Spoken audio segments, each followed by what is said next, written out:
Welcome to the Recover You podcast. I'm Kylene. And I'm Patrick. We are a couple in recovery From sex addiction and betrayal trauma. Together, we share our story to encourage you on your journey. It's here that we talk about sex addiction, betrayal trauma, mental, emotional, and physical health, faith, and anything and everything needed to recover you to your most authentic self that God created you to be. Welcome, everyone, to this week's episode of Recover You. Hi, Patrick. Hello, Kylene. How are you feeling today? I'm great. How are you? I'm great. I'm a little tired. This is bizarre because you're more tired than I am today, which is like, I don't know how that's physically possible. Well, it is physically possible because I'm in it right now. But why am I tired, and why are you soon? Why are you tired? Why are you soon to be tired? Well, I had my concert last night. It was a big undertaking. It was absolutely huge. And so we thought today maybe we would just talk about that. It's not like a 3 steps to improve, your sobriety or anything like that today. But, when we were going through recovery, we really wanted to hear examples of couples that had made it through recovery and, really hopeful stories and descriptions of people really like you enjoy life again, and so that's why, even though this isn't like, hey, this is like three tips for, recovering from betrayal trauma. I think what we're going to talk about a little bit today really, really, really, really, really goes into the effort that both of us put into recovery, because without it, I could not have done this concert, period. Yeah. So I'll kind of intro it with that. But yes, last night was my concert. Yeah, so Kylene is a singer. Well, I think we have mentioned that before. She's a very good singer.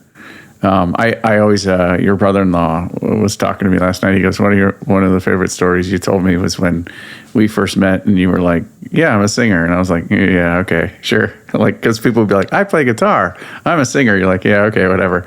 But then I went and actually saw you sing with an orchestra. You sang Glitter and Big A. I was like, oh, she's a singer. She's really good. So, but that was really amazing. But you had always wanted to put on recitals, and the last big recital you put on was either 17 or 18, somewhere in there. 2017. Yeah. So that's so funny because I realized yesterday I've been saying 2018, right? Mm-hmm. And I sent a picture of the recital to my friend who was in it at the time and who also participated with me yesterday. She's a wonderfully talented harpist, and she participated in both concerts.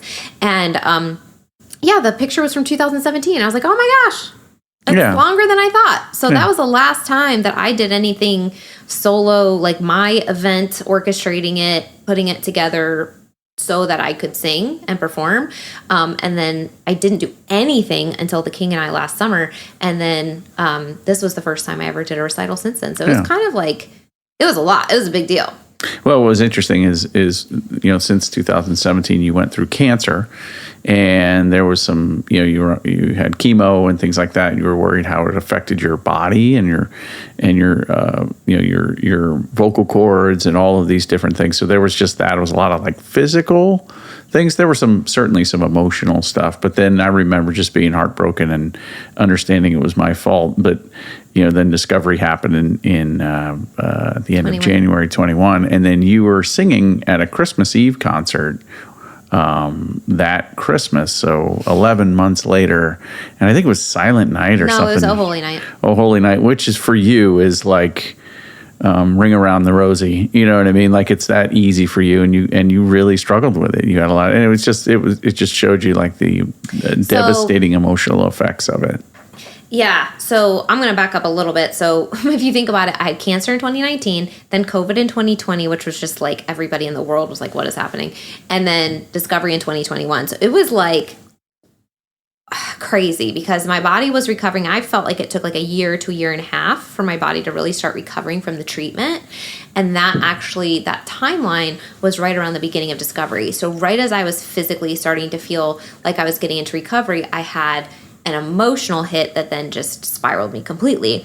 And so I am a cantor at my church. So if you don't go to a liturgical church, that means that I lead the hymns at church sometimes, and we kind of rotate who does that and stuff. But it's not, super hard, right? Like you have the bulletin, you have that written out, you know what it is ahead of time. You can practice if you need to, and then you stand up and everybody's singing with you. So it's really, really, really, really low stress. But, I found out at the end of January, it was like the transition between January and February of 2021. And I must have been like into February and March. It was fairly early on, and I was trying to canter and everything. I had so much brain fog. I was afraid of passing out. Like all of these things, like I just like was not functioning well, and my stress around it began to increase, and my nervous system was just not functioning well. I mean, obviously that first couple months, everybody listening understands how stressful that is.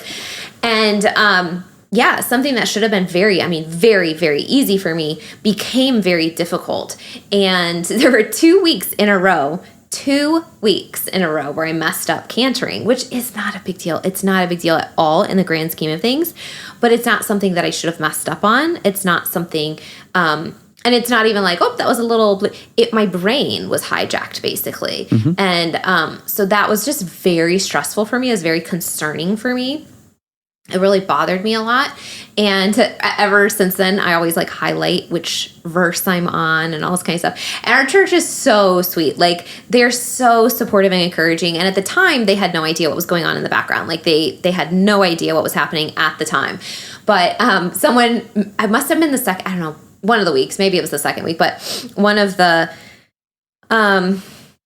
Sundays, because actually now that I'm thinking about it, was that still when we were doing 2 services? So I was always doing the 9:00 service. So I did it. So when we had COVID, the church split into 2 services. And so then I was just cantering every single week at the 9 a.m. Normally we rotate, we have 1 service and we rotate who sings each week. But I think that may have been, am I remembering correctly? They were really still doing that at that point. Anyway, doesn't matter. But yeah, that was like a big deal, and it really stressed me out. And so ever since then, I've highlighted like the verses in different colors to help me not lose track. But that kind of cascaded, it kind of kicked off this phase where I really got nervous doing basic things, singing in the choir, cantering in front of the church, doing things that aren't, technically difficult, still just caused me a lot of stress and a lot of anxiety. And then we get to the Christmas concert, and should not have made that mistake in Oh Holy Night, but I got off with the piano or something happened.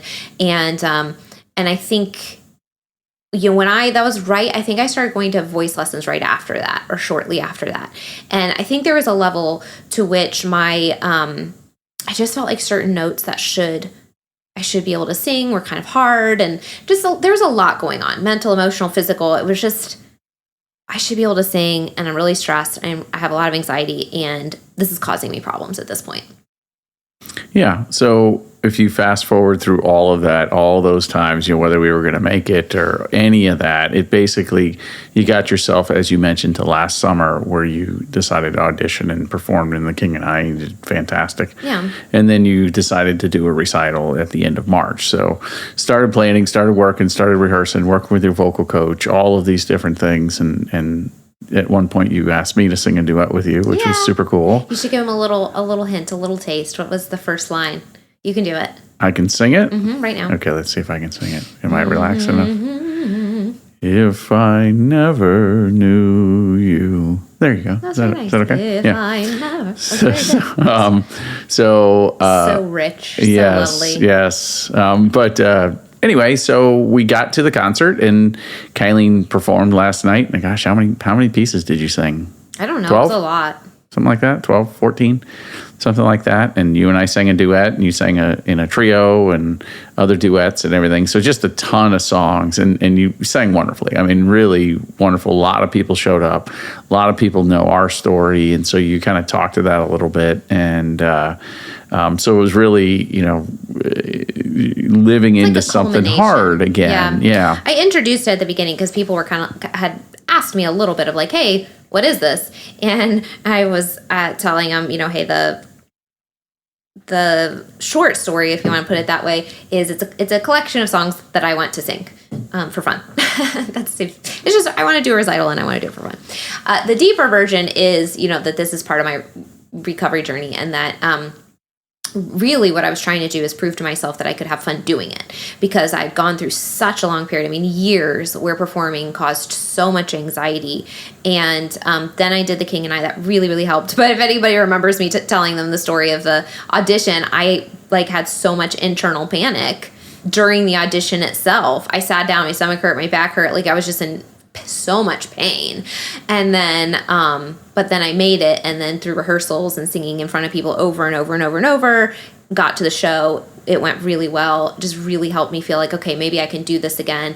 And then I was like, I'd really like to do another recital. Let's challenge myself and see if I can do it, And I think that's the thing you and I were mentioning right before we started, is I think that's an important little tidbit, is sometimes in life, when we go through really hard things, we sort of think, and you mentioned this recently when we were talking about some recovery in another episode, this idea that sometimes we think that recovery means that things are going to get easier, or maybe not that things will get easier, because they will, but that we don't necessarily have to face hard things again, or that life will just be la-di-da, right? But I actually think that recovery, I think, is a little bit of a misconception, because we're always going to be triggered. We're always going to have stress. We're always going to have all these things. Recovery is really about expanding your resiliency to tolerate the things that happen in life. And in this instance, it's not even tolerating something that happened to me. It is, hey, can I do something that scares me that actually has a beneficial outcome, and be willing to face that and move through the extreme discomfort and the fear and the nerves to actually do something that in the end is going to have a positive result if I can do it. And It was really a really deep challenge for me to do that. And a majority of the time leading up to it, I had a lot of excitement, but the closer we got, of course, I got really nervous. I know on Thursday was kind of I wouldn't call it, maybe meltdown's too strong of a word, but I was all over the place on Thursday. You were all over the place on Thursday. I was like, what is happening right now? You're my voice isn't good, and and all this stuff. So it's like, wait, let me read this text that this is Patrick. I told everybody yesterday he's my emotional support person. So this is Thursday. I have a headache and rehearsal wasn't great. Frowny face. Struggled today. And this is Patrick's response. It's okay. This is the pre-lead-in stuff. You're going to be fine. Let's go have a nice dinner tonight. Unstress a little. I'll rub your feet and we will visualize you crushing it. It's so sweet. We didn't do all those things. We did have dinner, I think. I didn't stress. I didn't massage your feet. Yeah. You did get an Epsom salt bath, though. Yeah. So it really is interesting, and I felt what's crazy from my perspective is when you ask me to sing with you. I'm not classically trained like you are in singing, and so what's crazy is you would naturally think in that kind of a setting that you would be supporting me a lot through that, because I'm not the singer, you know what I mean?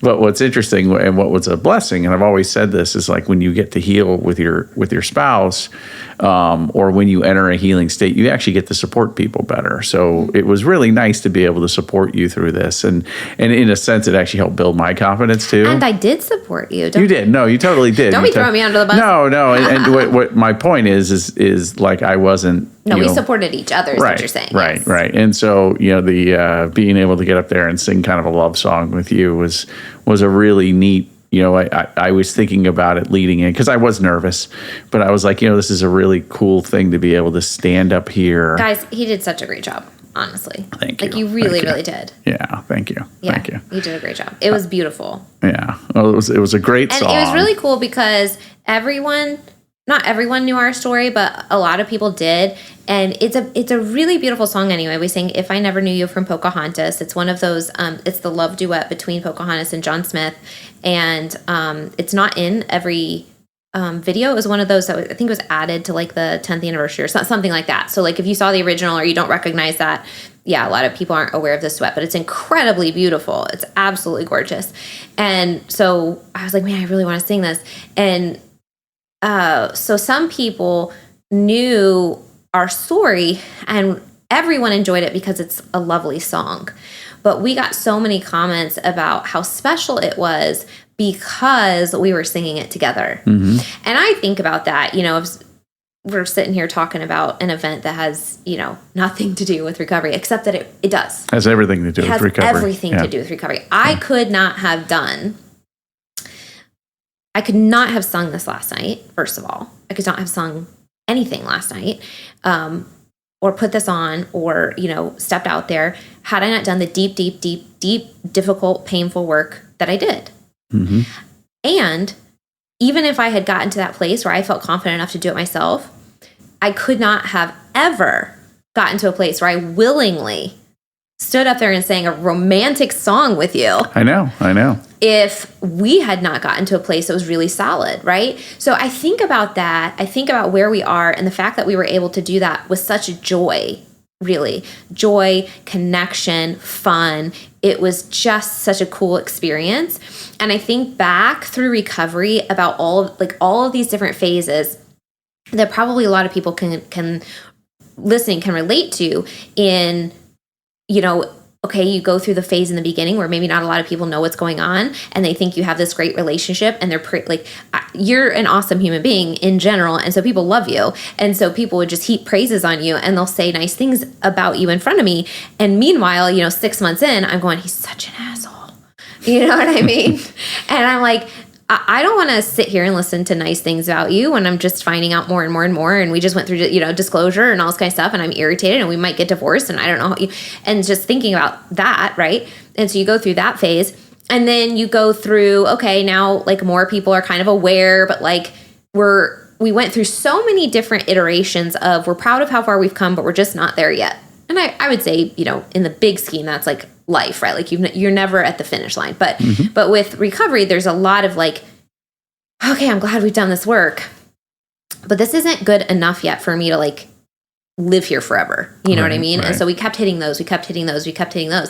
And then eventually over time, and I personally feel like this just took forever. Let me rewind just for a second. Those phases for the betrayed partner, a lot of times it really, really hurts when people outside of your situation are not seeing and affirming the pain that you are in and the work that you're putting in. And not that they are required to, because maybe they don't always know, or maybe some people do know and they're not capable of giving that to you. But for us, it's man, I just wish somebody would see what I'm going through. I wish somebody would just actually understand the pain. I wish somebody would actually just go, you are so strong for being here today. Mm-hmm. You are so strong for existing through this. You know what I mean? And so going through those phases is really challenging. Yeah. So I think about all of that and then eventually getting into the phase where I don't need that external, I don't really need those people to see me or to validate that pain anymore, because now things are good. Things are actually good. There's everything that's happening now is so positive. Everything that's happening now is so much more grounded. And I think part of, sharing our story and working through it so intentionally has gotten us both to a place where it's if people know, they know. And if they don't know, they don't know. And, but we are who we are and we're really good with that now. Mm-hmm. And I think that it might sound a little dramatic, but all of that came into our ability to stand there and sincerely sing this connecting duet together. Yeah. So it was really magical. Yeah, it really was moving, and it was special. And I always had this. What was so hard. Not trying to get people to feel sorry for me and my addiction, but what was hard in my addiction was this person who I wanted to be. I wasn't, right? And so these two parallel lives existed. And so whenever you move into a moment like we had yesterday, it's here I am, it's an incredible thing to be seen for everything that you've been. Not just by me. Right, but by everybody in the audience, essentially. Everybody in that room who knows our story sees you, loves you, and accepts you for who you are. Right. And is proud of you for all the work you've done. It's so big. Yeah, so it's a really, it's like they say that healing moments come along kind of when you least expect them. You could look at the duet and say, okay, I'll do a duet with you. This is for you, so you can do a recital. But man, I'm going to get through it and I'm going to sit back down again.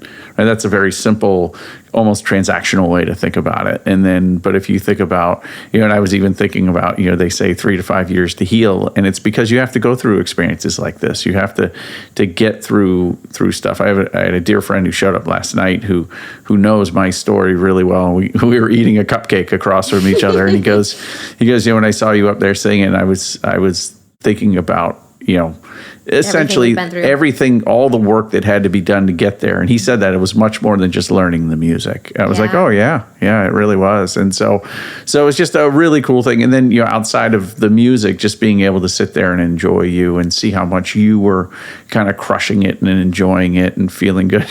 You did come down after like the second song or whatever, and you're like, my back is killing me and I'm not feeling good and all this stuff. I was like, but so this random, maybe we have medical people in our audience that can like send me an email and tell me what's happening. I have my own guesses, and that's all this is. Okay, so there's no medical diagnosis here, but this is my theory.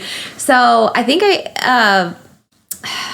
this started happening with my audition for The King and I sang it. I had like 10 internal panic attacks while I was singing it. I was so stressed, so scared. I did it. I sat down immediately. I felt like, I need to eat something. Like my stomach did not feel good. And then my back started hurting, and it felt to me like it was my kidneys area. And so in my brain, I go, this is all the stress hormones releasing, dumping into my kidneys so they can get flushed out, but it's too much. It's too much at one time. And my kidneys literally hurt. I sat there because the audition was so, it wasn't one person at a time. You had like a little group. So I did my little piece, and then I had to sit and listen to a couple other people, which is totally fine, except that I'm sitting there in agony, and I'm like, oh no. So I get out of the room when we're done, and I start driving home, and it took about 45 minutes for that to calm down. So, okay, all right, that was extreme stress, random situation, right? Well, happened again last night, and it happened 2 songs in. So I get up there, I sang my 2 starter pieces, then my brain completely blipped, and I was about to skip 2 other pieces that allowed me to sit down because they were instrumental solos, and because it was a collaborative thing, I had a lot of people collaborating with me, and so when that got corrected, and I said, okay, you guys do your thing, then they started playing. I sit down next to Patrick, and all of a sudden I felt sick. I just felt sick. I felt horrible. My back hurt so bad. I was so uncomfortable. I was like, oh my gosh, how am I going to do this? But to me, that's the signal of my body started calming down, actually. Like it wasn't, it is a stress response, but it's the after stress response, if that makes sense. It's the coming down from the stress. Mm-hmm. It's like, okay, I did these, I did them well. I know that I'm going to be okay. The rest of this is going to be fine. So then my body's just like, okay, well, let's dump all that excess adrenaline or whatever. And it makes you feel sick. Mm-hmm. And it was so uncomfortable. And I sat through 2 pieces. So that was probably 6 to 8 minutes of just, 5 to 7 minutes, something like that, of music. And then I got back up there and just had to go all the way to intermission. And I did when I was singing, and when I was up there, it was okay. But when I would be still or sit down, it hurt. So by the time I got to intermission, I was in a lot of pain. Yeah. And that was so hard. I was like, can you rub my back? Can you help me? I was like, I'm trying to warm up. And then I go up. Yeah. And then I go up in the front of the room, and I turned the mic on. I was like, hey, does anyone have an Advil or an ibuprofen in here or whatever? And I'm kind of scanning the room, and then all of a sudden I see this one woman raise her hand. She's like, I do. And I'm like, yay. So I went over and got an ibuprofen, and that was really helpful. And then after that, I think, and that's why I'm like, okay, kidneys, adrenaline dump, maybe my muscles are getting really tight, whatever it is. I took the Advil, kept going, kept getting more and more and more and more and more relaxed as the night went on. Everything went great. It was like this magical, it was just, it's a lot. I think I'm still processing it. I'm definitely still processing it. It took me a long time to go to sleep last night. I just couldn't. So at 1:45, I took like, I have like a prescription for anxiety stuff that's like it's a strong anxiety medication, but it's only as needed. And so I don't take it very often. But I took it last night, not necessarily for anxiety, but because I was like, I need something to knock me out. It was like 1:45, and I was like, we have church and I have to sing in choir.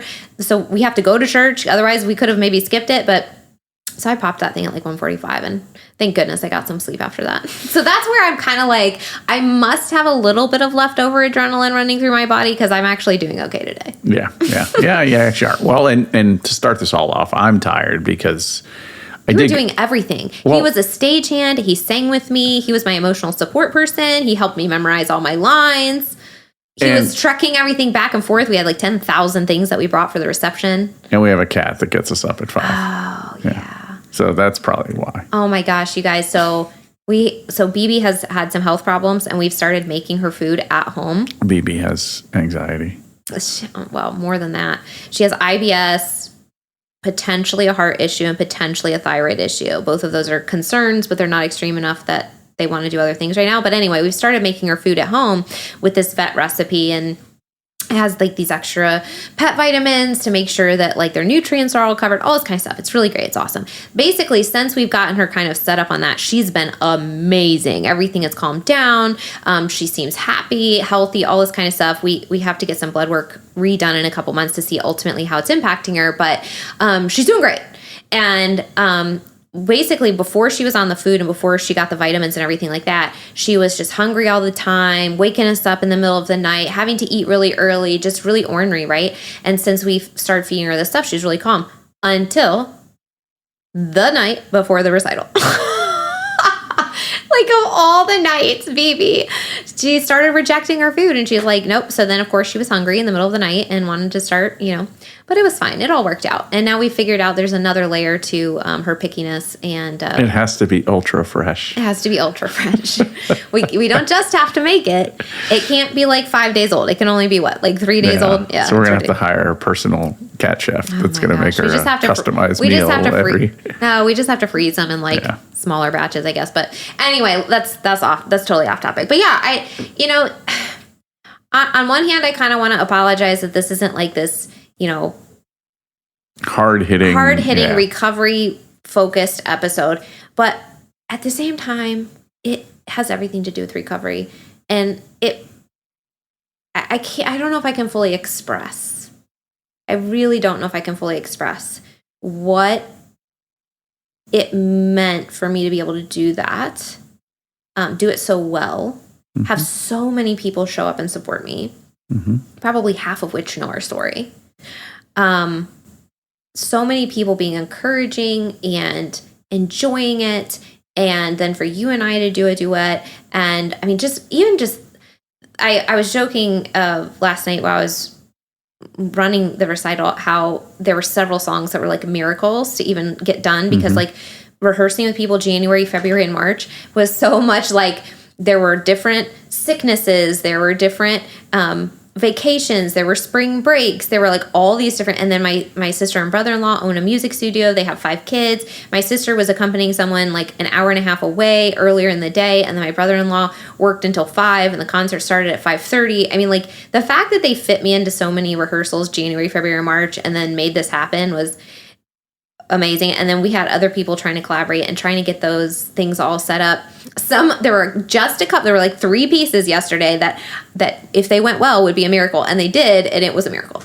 Yay. So it was awesome. And then there was, the random mistakes, and you go, oh, it's a live performance. It is what it is. And you move on. And so I think, one of the things that comes to mind when I'm thinking about this relating to recovery is, when we talk about the idea of facing the pain and moving forward and gathering tools and resources and working with professionals, this is such a separate area of my life, right? Of, hey, the benefit of learning how to perform better, learning how to become a more authentic and a grounded person that can then translate into how I connect with other people, learning how I can perform and how I can, I was talking in between all my songs and all this kind of stuff. And could I have done some of that had we not gone through all the stuff we did? Sure. Would my performance anxiety have gotten as bad if we hadn't gone through this? Maybe so. Maybe it wouldn't have been the same quite issue, but I always got you always have a little bit of nerves doing stuff like that. But what I'm trying to say is the value of the recovery process. And I completely understand the idea when sometimes there's one partner or the other on either side, the betrayed or the betrayer, that just wants to get back to normal life. And you're like, I'm overwhelmed. This part is hard. It just feels like hard is ruling our life right now. And I don't want to do it. And I get that. I really, and I mean, deeply feel that. And you can't stop too soon. You just have to keep going. It's okay to take a day and not listen to podcasts, or take a week and not read a book, or whatever. But the commitment to doing the healing work and working with people that can help you and connecting to a community that can support you and having the deep conversations with your partner that are hard, those are the things that allow you to finally get to the place where you do feel relaxed, where you do have more enjoyment together as a couple and in your own personal life. And you start to think about the future again instead of just the day to day, and you're out of survival mode and you're like, well, what are the things that I can challenge myself with in a healthy way, right? And sometimes I think, and this, again, this is normal. This is not like judgment at all. But as humans, like our brains and our nervous systems want comfort. That's what they want. They want familiarity and comfort. But comfort, we can feel very familiar and comfortable in stuff that's not healthy, that's not ideal, that's not completely aligned and authentic. But it just feels better because that's what we're comfortable with. That's what we're familiar with. And so when I'm thinking about, sharing this story with all of you, yes, I'm so happy that this happened. And this whole process played into the ability for this to happen. And I don't think I could have gotten here if a year and a half ago, I just said, okay, well, I'm not really happy where we are, but I guess this is where I will settle. Right? That is not what happened. You and I kept having conversations, and I would even say things like, I'm so glad that we're here, but I'm not going to stay here forever. We got to keep moving. This part of our relationship isn't great, right? And those conversations are hard. But I see with you and me, and I see with a lot of the clients that I work with, a lot of times, sometimes those really, really hard, the conversations that are the hardest to have are usually the most important because they move the needle the furthest in your relationship. The ones that are the most scary give you the most information. The ones that are the most vulnerable help you connect more deeply and move forward as a couple. But if we fall into familiarity because it's comfortable, then we're going to avoid those because it's hard. Yeah. It's a connection is a gift. After going through a lot of hard things, and all of last night was like a connection. You were connecting to the audience. You were connecting back to yourself. You and I connected further, and so it's just that the whole experience is worth it. It really, really is, and it was cool to see the joy on your face. Yeah, it was very fun. Yeah, I think it was really fun. Now the question is, when will I officially come down? Because I'm shocked at how much energy I had today. You won't. With the little bit of sleep. You won't. I'm gonna crash. So actually, yeah, we'll see. Normally after a concert, there's like a recovery period. Oh, hi, kitty. When we pick up our cat and we set her down, sometimes she wiggles in a way that scratches you, which is not nice. You okay? Yep. So yeah, I think that's all we have for today. We just wanted to kind of share that experience with you. If anyone's interested, I'll post the YouTube playlist. You can kind of check out some of the music. It was really, really fun. Very fun. There's a lot. There's from opera to musical theater to spiritual music to a little tiny bit of jazz. Although I don't know if I'm going to post that one because that's the one I made a mistake on. No, that's all part of it. I recovered well, but we were laughing because that was a big brain blip for sure. But yeah, I think for me, it's just, I wanted to prove that I could have fun doing it. I did that. I think other people had fun. And ultimately what it proved to me is that kind of what I was mentioning at the beginning, healing is really, it's not avoiding things that are uncomfortable. Healing is building the resiliency and the trust and intuition within yourself to know when that's the right decision. Right? So sometimes people are like, well, how do you know? Because it's scary. New things feel scary, even if they're the right thing to do. So how do you differentiate between the two? And I think that's a practice of really tapping into your own intuition and knowing, okay, when am I unsafe? And that's why this feeling is coming up, in which case I need to create safety. That's very important. But a lot of the times as we move through recovery, as we trade partners, after we've created safety, we can have that same feeling of like fear or nervousness or whatever it is. And we can get that really confused and go, well, how do I know that it's okay to move forward? It's when that safety is created. And I knew that this was going to be a safe space. I knew that it was going to be okay. I knew that the outcome would be good. And so even though there was that fear or that nervousness, I knew that it was safe to push through that and that it would be okay. And the only way you really teach your brain and your body and your nervous system that process of moving through is okay is by trying it over and over and over. And you don't have to start, like this was a pretty big leap. You can start with like baby steps, right? And I mentioned that last night, like baby step was going back to voice lessons and getting comfortable again with my own voice first, getting comfortable in my own body and my own self-confidence first, and then getting comfortable slowly with other people, and then, doing something like this. So it's a process. So this is an example, but it's not like step one. Right. Yeah. All right. Well, thank you so much for joining us today. I hope that even though it was a little bit of a personal story, that it was helpful and applicable to something that you're going through. Hopefully there was a little tidbits in here, but I'm just going to wrap it up by thanking Patrick, because I said this, yesterday when I was kind of going through my list of people to thank. He literally, was this boring for you? He helped me memorize so much. Was it? Yeah, you're laughing because it was totally boring for you. You're like, it's all right. It was fun. What's funny though? There was a duet that I sang that I ended the concert with that is absolutely incredibly beautiful. And basically Patrick knows like the second part really, really well. So sometimes when we would practice and he would help me memorize, he'd actually basically sing it. Yeah. Yeah, you did a great job. Thank you. You were a great Thank duet you. partner in all of the ways and all of the memorization. But really, I mean, Patrick is like that calm presence of like, I'm stressing out. He's like, okay, how can we make everything okay? And so it really helped me have more fun. So thank you for doing that. I had a blast too. Yay. It was wonderful. All right, everyone. Well, we hope this episode was helpful. We will talk to you next week. Woohoo! If you're listening to this, it means you've made it through an entire episode. Part of recovery is spending time engaging in healing and self-growth activities. We are thankful that you chose our podcast to be one of those activities today. Make sure you reward yourself for that accomplishment. If you've enjoyed this episode or this podcast, we would love to hear from you. Please take just a few moments to leave a rating and review, letting us know your experience with Recover You.